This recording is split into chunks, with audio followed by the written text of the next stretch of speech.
ठीक है, ये पेड टूल है। लेकिन इसका जो फ्री वर्जन है ना, जैसे अभी मैंने लगाया हुआ है, पेड भी है।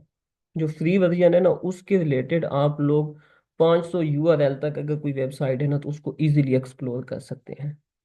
ठीक है।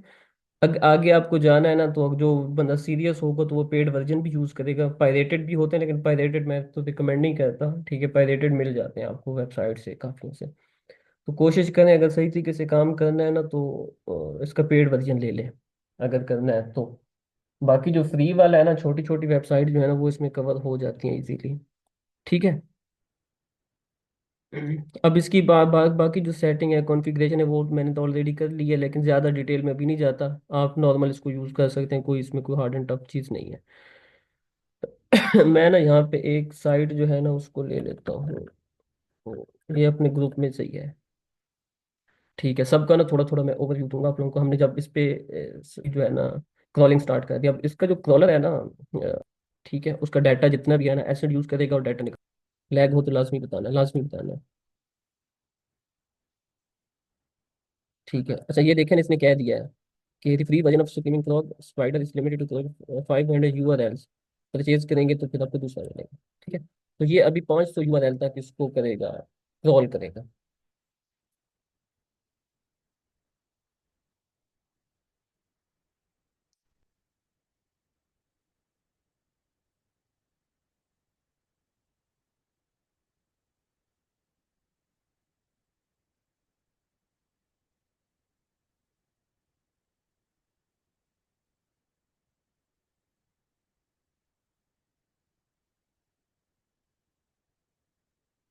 यूआरएल्स क्या होते हैं?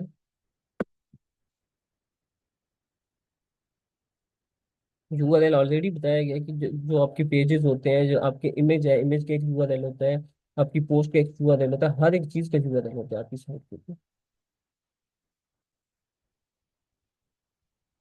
एग्जैक्टली।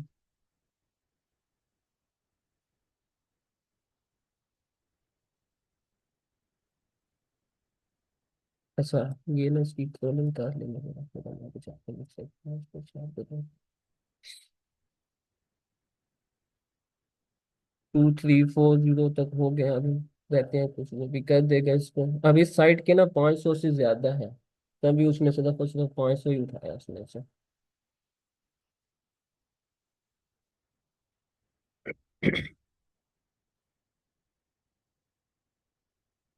इतने में ना मैं आप लोगों को ये बता दूं, देखिए इसमें आ रहा होता है आपकी साइट का ओवरव्यू। ठीक है, सारे जितने इसने टोटल यूआरएल इनकाउंटर किए हैं ना, वो आ रहे हैं। क्रॉल कितने किए हैं, internal URLs, external URLs, internal URL, indexable हो गया, नॉन इंडेक्सेबल हो गया, हर एक चीज का ओवरव्यू आपकी राइट साइड पे आ रहा है। ऊपर क्रॉलिंग इसकी चल रही है अभी। ठीक है, नीचे भी इसकी डिटेल आएगी। यहाँ पे जो है ना, इन लिंक आ गया, आउट लिंक्स आ गए, इमेज डिटेल आ गई, रिसोर्सेज आ गए, सर्फ हो गया, सब कुछ की डिटेल यहाँ पे भी आएगी। यहाँ पे कुछ आ रहे हैं इंटरनल एक्सटर्नल चीजें, टैब आ रही हैं, सिक्योरिटी के रिलेटेड इश्यूज इसमें आएंगे। रिस्पॉन्स कोड्स के इशू यहाँ पे आएंगे, चीजें डिटेल्स आएंगी सारी। यूआरएल्स होंगे, पेज टाइटल हो गया, मेटा डिस्क्रिप्शन हो गया, मेटा कीवर्ड को छोड़ दो। H1 heading, H2 content, image. यहाँ पे अगर क्लिक करोगे ना, तो ये आपको मजीद भी बता देगा कि कौन कौन सी चीज यहाँ से निकाली जा रही है। ठीक है, इस एसईओ टूल के जरिए यहाँ पे क्लिक करेंगे तो आपके साइट के कुछ इश्यूज बता देगा कि मेजर इश्यूज कौन कौन से हैं, वार्निंग कौन सी आई हुई है। ठीक है, अपॉर्चुनिटी कौन सी है कि जिन इश्यूज को आप फिक्स करके अपनी रैंकिंग अच्छी कर सकते हैं, उसकी स्पीड ऑप्टिमाइज कर सकते हैं। कैनोनिकल इश्यूज हो गया।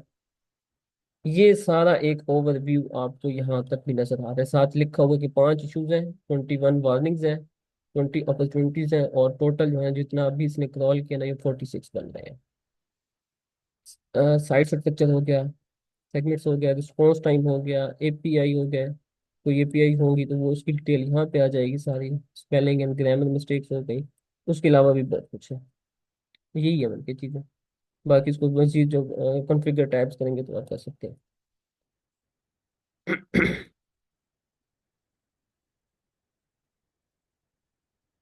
जी एग्जैक्टली, हर एक चीज़ का लेगा और कंप्लीट लेगा। गूगल से डाउनलोड इजीली हो जाते हैं, इनकी ऑफिशियल वेबसाइट पे चले जाओ। वो मैं नहीं कराऊंगा, वो आप सिंपल प्रोसेस, इतना को मुश्किल नहीं है।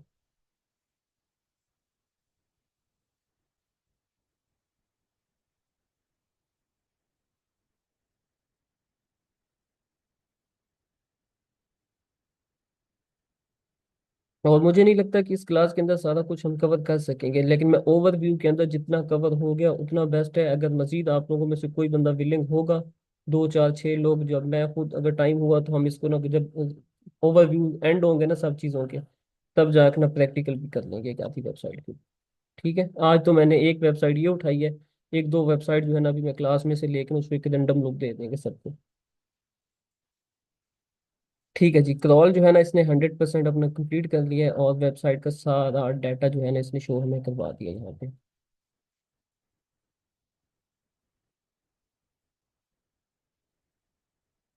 ठीक है, सबसे पहले हम आ जाते हैं इंटरनल।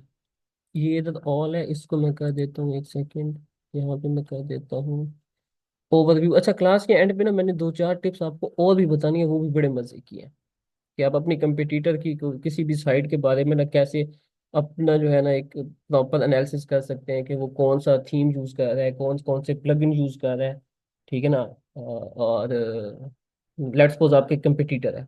ठीक है, आप इजीली जाके ना उनकी ये चीजें फाइंड कर सकते हैं विदाउट स्क्रीमिंग फ्रॉग और इन सॉफ्टवेयर के अलावा, कि वो थीम कौन से यूज कर रहा है अपनी साइट के ऊपर, उसने प्लगइन कौन कौन से लगाए हुए हैं, उसकी साइट का स्ट्रक्चर क्या है। ये सारी चीजें जो है ना, ये इंशाल्लाह मैं क्लास के एंड पे मुझे याद करवा देना, मैं ना आप लोगों को करवा दूंगा। ये काफी ज्यादा हेल्पफुल होगा सबके लिए।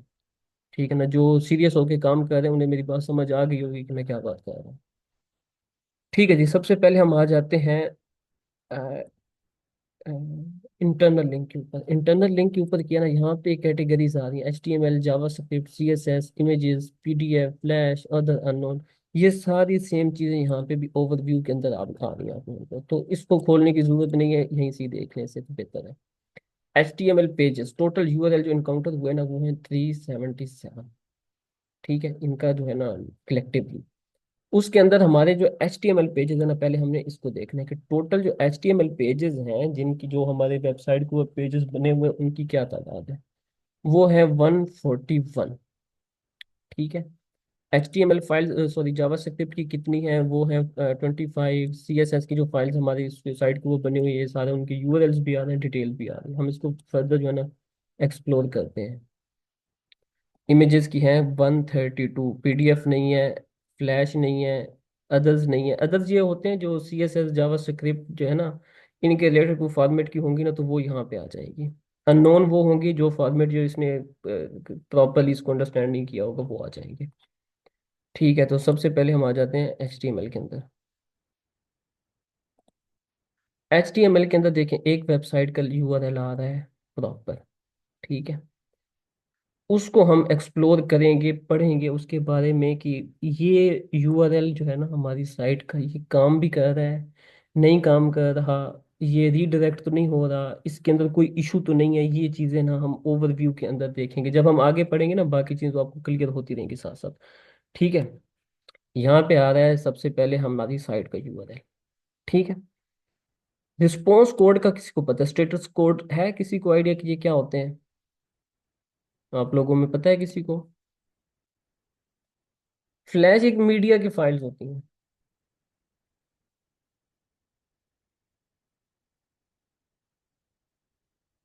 आपको रिमूव कर दिया, आपको दोबारा ऐड कर देंगे, टेंशन ना लें।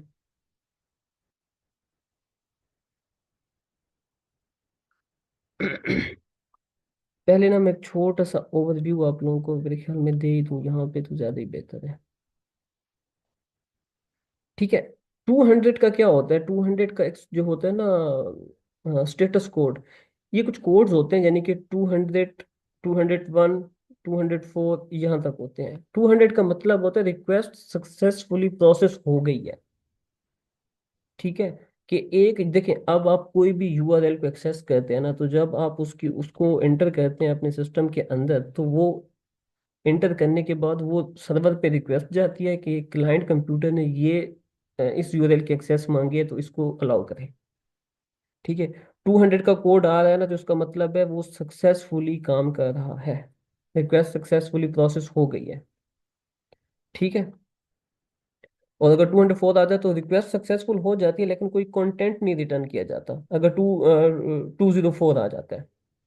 ठीक है, ऐसे ही ना, अगर जैसे यहाँ पे लिखा हुआ है 301, 301 क्या होता है? कि रिसोर्स परमानेंटली मूव हो गया है किसी और यूआरएल के ऊपर, रीडायरेक्ट कर दिया उसे। ठीक है, ये रीडायरेक्ट कर दिया, रीडायरेक्ट नहीं भी किया ना तो परमानेंटली इस जगह के ऊपर वो सोर्स मौजूद नहीं है जो यूआरएल आपने डाला हुआ है। ठीक है।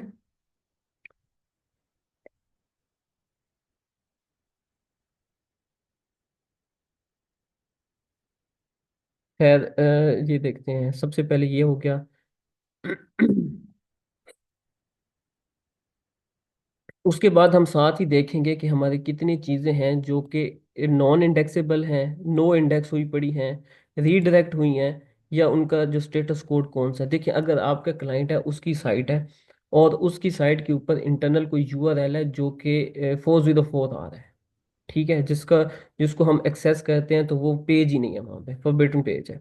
ठीक है, तब हम क्या करेंगे, तब वो चीज़ हम नोट करेंगे और नोट करके क्लाइंट को बताएंगे कि भाई ये एक लिंक आपका है, ये काम नहीं कर रहा।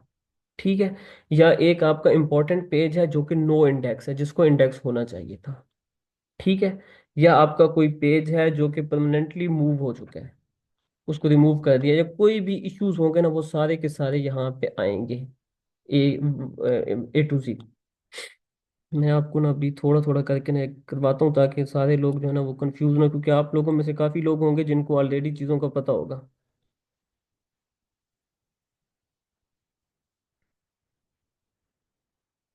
404 का होता है कि रिक्वेस्ट सक्सेसफुल हो गई है लेकिन कोई कंटेंट नहीं किया रिटर्न में। ठीक है ना, 204 जो होता है।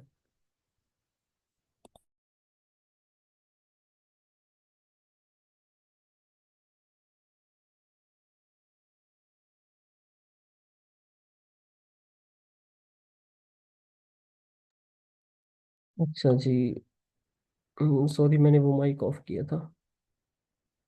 अब देखें, लेट्स सपोज ये इनका यूआर, अच्छा नीचे नीचे भी चेक करना है, नीचे भी देखना है आप लोगों को। नीचे ये आप लोगों को सारी की सारी डिटेल जो बताएगा। ठीक है, टाइटल की लेंथ कितनी है, पिक्सल विड्थ कितनी है, इसकी मेटा क्या है, ईच एंड एवरीथिंग यहाँ पे आपको सारी की सारी डिटेल वो ना बताई जाएगी। इन क्लिक्स कितने हैं, हाइपर लिंक कौन से लगे हुए हैं, ये लिंक कहाँ से आ रहा है, लिंक कहाँ पे जा रहा है। ठीक है, जैसे कि ये लिंक है तो इसका जो है ना एंकर टेक्स्ट वो कौन सा लगा हुआ है, ऑल टेक्स्ट के बारे में होगा। सब कुछ सब कुछ सब कुछ यहाँ पे आपको देखने को मिलेगा अपनी वेबसाइट का, जब आप एनालिसिस करेंगे ना। अभी तो हमने सिर्फ, मैं आपको बता रहा हूँ, जब हम इसको आगे आगे पढ़ते जाएंगे ना तो समझाता जाऊंगा। मुझे पता है कि ये एक लेक्चर में आप लोगों को कवर नहीं होने वाला। ठीक है, एक लेक्चर में नहीं कवर होने वाला कि मुझे एक और लेक्चर करना पड़ेगा, लेकिन अभी मैं सिर्फ और सिर्फ आप लोगों को ओवरव्यू दे रहा हूँ। जो आप में से बिलिंग बंदा होगा तो वो यूट्यूब पे भी जाके देख लेगा। ठीक है। अभी तो काफी लोग यहाँ पे वो है ना जिनको बिल्कुल भी नहीं पता इसके बारे में, तो फिर सबको ही साथ लेके चलना है। अच्छा ठीक है। उसके बाद हम आ जाते हैं जावा स्क्रिप्ट के ऊपर। हम यहाँ पे अपने जावा स्क्रिप्ट की फाइल्स देखेंगे, कौन सी फाइल्स हैं, उनका स्टेटस कोड है वो क्या है, स्टेटस ओके है नहीं है, इंडेक्सेबल है नहीं है, इंपॉर्टेंट फाइल है। वन बाय वन हम इनको सबको एक्सप्लोर करेंगे। ठीक है। उसके बाद आ जाती है हमारे पास ऊपर कौन सा था, CSS फाइल, CSS फाइल भी सेम है वही। उसके बाद आ जाती है हमारे पास इमेजेस। इमेजेस के बारे में बताया गया है कि इमेजेस का क्या है, मतलब वो इंडेक्सेबल है नहीं है, उनका स्टेटस कोड क्या है। जहाँ पे कंफ्यूज होना ना बताना, मैं बिल्कुल ज्यादा डिटेल में नहीं जाना चाह रहा आज इस लेक्चर में। जैसे मैं ओवरव्यू देना चाह रहा हूँ, जैसे मैंने ऑन पेज के ऊपर गया था ना तो आप लोगों को वो 2 लेक्चर डिवाइड किए थे, इसका भी मैंने कुछ ऐसे ही सोचा हुआ है। ठीक है, कि पहले मैं आप लोगों को सिर्फ और सिर्फ आइडिया दे दूं, ताकि जो है ना जिन लोगों को बिल्कुल भी नहीं पता ना उनको थोड़ा सा आइडिया हो जाए। ठीक है। उसके बाद आ जाते हैं, ये होंगी कि अगर आपकी साइट के ऊपर कोई PDF फाइल है तो वो देखी जाएंगी इसके अंदर। फ्लैश मीडिया की फाइल होंगी, अदर भी हैं यहाँ पे कुछ, इनका स्टेटस कोड क्या है, अननोन है। ये सारी इंटरनल चीजें हैं आपकी साइट के ऊपर, जो जो कुछ सॉरी, जो जो कुछ जो है ना इंटरनली पड़ा हुआ है। फर्दर इनमें से जिनके इश्यूज होंगे ना तो वो हम फाइंड भी करेंगे। और अच्छा ये देखें, जैसे कि ये कह रहा है कि ये एक URL है कैटेगरी का जिसके अंदर ये डॉक्यूमेंट पड़ा हुआ है, लेकिन ये ब्लॉक्ड बाय रोबोट TXT है। यहाँ पे कोई मुझे बताएगा कि ये क्यों ब्लॉक है। अगर इन केस यहाँ पे लिखा होता, ये कैटेगरी ना होता, ये पूरा आर्टिकल होता और ये रोबोट टीएक्सटी की तरफ से ब्लॉक होता, तो हमें एक इशू मिल गया था, हम बता सकते थे कि ये आर्टिकल जो है ना, ये रोबोट टीएक्सटी की तरफ से, रोबोट टीएक्सटी में आपने ब्लॉक किया हुआ है, तो इसको अनब्लॉक है। कुछ बता सकते हैं कि ये क्यों ब्लॉक किया गया है? Any guess?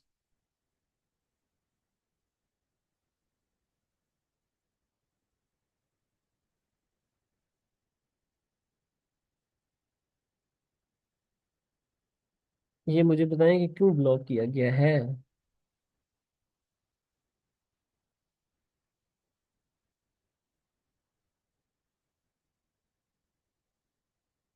No idea. Exactly. ठीक है। यूआरएल का बन गया है, उसका कैटेगरी का बन गया। देखो बाजू का ना होता क्या है, कुछ लोग ना उसको खुद भी कर देते हैं। जैसा कि मैंने एक कैटेगरी बनाई हुई है टेक के नाम से, टेक के नाम से कैटेगरी बनाई हुई है, उसके अंदर मेरे 10 पोस्ट पड़ी हुई हैं ऑलरेडी। ठीक है। ऑलरेडी पोस्ट पड़ी हुई उस कैटेगरी को मैं क्यों इंडेक्स करूँ, तो मुझे नहीं समझ आ रही उसको। इतना ज्यादा मैं नहीं इंडेक्सिंग में जाऊंगा, क्योंकि ऑलरेडी अगर मेरा पेज इंडेक्स है और मेरी कैटेगरी की जो है ना, जहाँ पे उसका डाटा शो हो रहा होता है, उसमें ना कोई यूनिक चीज नहीं है, कोई ऐसी चीज नहीं है कि जो रिपीटिव कंटेंट ना हो, ओरिजिनल ना हो, वही चीज रिपीट हो रही, तो उसको मेरे ख्याल में रीडायरेक्ट करने की जरूरत नहीं है हमें। वो सॉरी, उसका जो है ना, रोबोट टीएक्सटी को अलाउ करने की जरूरत नहीं है वहाँ पे। अच्छा, ये चीजें हैं। उसके बाद आ जाते हैं, हम इसको फर्दर पढ़ेंगे, ये परेशान नहीं होना है कि इंटरनल में इतना फोकस क्यों नहीं दिया, बाकी चीजें नहीं करवाई, ये हम अगले लेक्चर में करेंगे कवर। ठीक है, वन बाय वन करेंगे डिटेल में, एक वेबसाइट पकड़ेंगे, उसके इश्यूज जो है ना वो सारे चेक करेंगे डिटेल में जाके। अभी मैं सिर्फ वो समझाने की कोशिश कर रहा हूँ आसान तरीन वर्ड्स में। दूसरे नंबर पे आ जाते हैं हमारे पास एक्सटर्नल्स। एक्सटर्नल क्या है? एक्सटर्नल वो है जो कि आपकी वेबसाइट से ना ज्यादा यूआरएल जो है ना किसी थर्ड अगली वेबसाइट को जा रहे हैं, एक्सटर्नल लिंक्स लगे हुए हैं। इनमें ज्यादा आपने ये चेक करना होता है कि इनका स्टेटस कोड क्या है। ठीक है। स्टेटस कोड इनके अंदर क्या है? 404 तो नहीं है, ब्रोकन लिंक तो नहीं लगाए हुए आप लोगों ने? ब्रोकन लिंक लगाए हुए हैं तो उसको रिमूव करेंगे। ठीक है, जो एक्टिव लिंक होगा वो लगाए जाएंगे। रीडायरेक्ट पेज कौन सा है, ये वाला कोई जा रहा है, इन्होंने पिंटरेस्ट के ऊपर डाला हुआ है, इसका जा रहा है। रोबोट जो है ना टीएक्सटी, ये वाला ये ब्लॉक किया गया है। अच्छा, यहाँ पे मैं एक और चीज़ जो है ना वो ऐड कर दूँ, एक सेकेंड।